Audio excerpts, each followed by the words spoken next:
People are drawn to books that address their problem, their proverbial leaky faucet. While I do hope that this book will address that leaky faucet of yours, I also expect that it will knock down a few walls and change your decision-making blueprint. Before we can get to practical decision-making, we should address existing frameworks, potentially raising them that we might raise up a biblically and theologically informed framework. Questions for further discussion are included in the back of the book.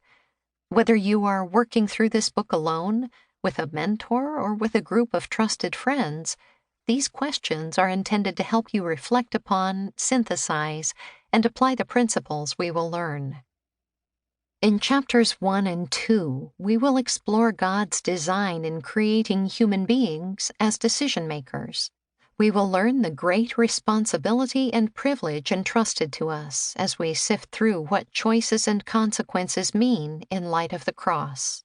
We will also wrestle through the apparent contradictions between God's sovereignty and man's responsibility.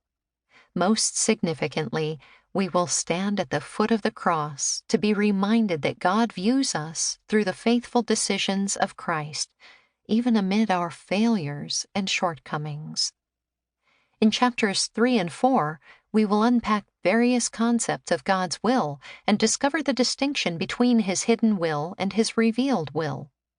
Once we get our biblical bearings, we will address common approaches to making decisions and the dashboards we consult in making decisions. In chapters 5 and 6, we will familiarize ourselves with tools that God provides as we prepare for and make decisions.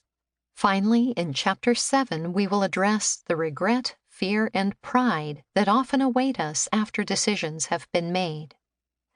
The same God who offers us wisdom in making decisions also secures peace for us on the other side of decision-making. I wish we could sit down over coffee to discuss the dilemma or decision you face. It would be an honor and a privilege to hear your story and learn about the various decisions that may have led you to this book.